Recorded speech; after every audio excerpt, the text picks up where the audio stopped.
नमस्कार श्रोते हो.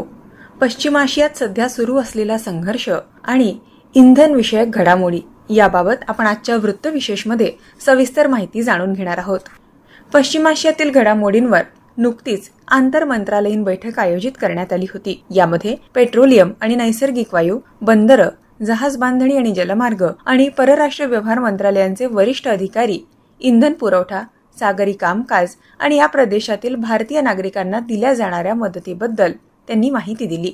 होर्मुझ समुद्रधुनी बंद झाल्याच्या पार्श्वभूमीवर पेट्रोलियम आणि नैसर्गिक वायू मंत्रालयानं इंधन पुरवठ्याची सद्यस्थिती आणि पेट्रोलियम उत्पादनं आणि एलपीजीची सातत्यपूर्ण उपलब्धता सुनिश्चित करण्यासाठी केलेल्या उपाययोजनांची माहिती देण्यात आली आहे. सर्व तेल शुद्धीकरण कारखाने पुरेशा कच्च्या तेलाच्या साठ्यासह उच्च क्षमतेनं कार्यरत आहे आणि पेट्रोल आणि डिझेलचा पुरेसा साठा राखला जातो आहे. तेल शुद्धीकरण कारखान्यामधून होणारं देशांतर्गत एलपीजी उत्पादन संकटापूर्वीच्या उत्पादन पातळीच्या तुलनेत सुमारे 40% वाढवण्यात आलंय.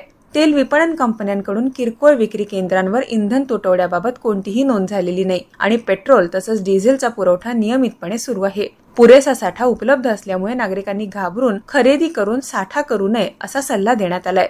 प्राधान्य क्षेत्रांना संरक्षित पुरवठा सुरू आहे.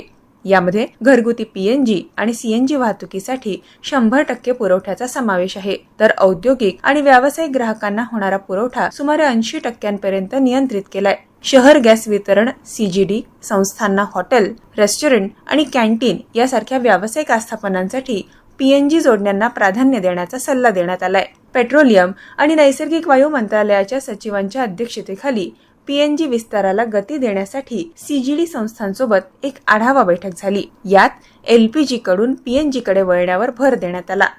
आयजीएल, एमजीएल, गेल गॅस आणि बीपीसीएल यासारख्या सीजीडी कंपन्या प्रोत्साहन देत आहेत.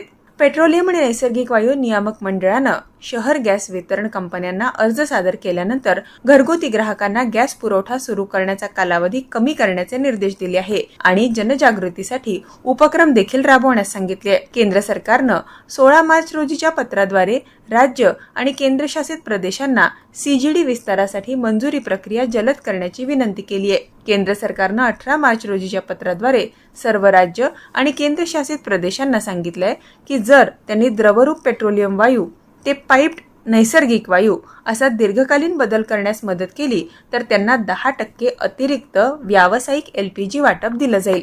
आता राज्य आणि केंद्रशासित प्रदेशांनी ही सुधारणा अंमलात आणून सीजीडीची पोहोच वाढवण्याची आणि घरगुती तसंच व्यावसायिक औद्योगिक पीएनजी ग्राहकांना जोडणी लवकर देण्याची गरज आहे.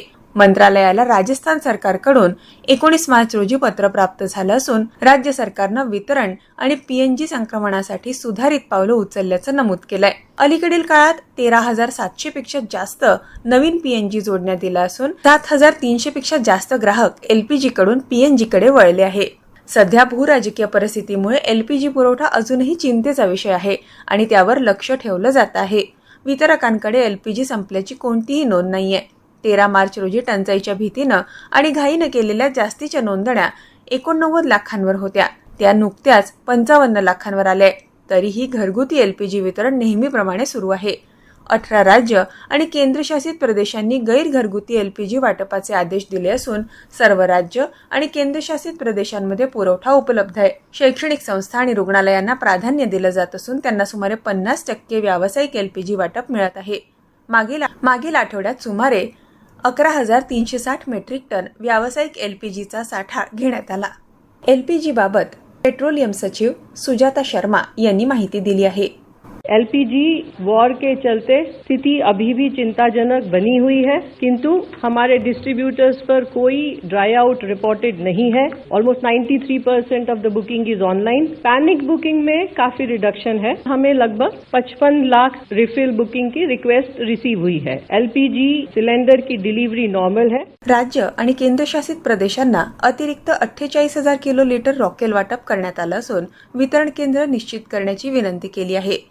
आताच आपण ऐकलत पश्चिम आशियातील परिस्थिती आणि इंधन पुरवठा याविषयीची सध्याची परिस्थिती याबद्दलचं वृत्तविशेष. हे वृत्तविशेष आकाशवाणीच्या प्रादेशिक वृत्त विभागाची निर्मिती होतं.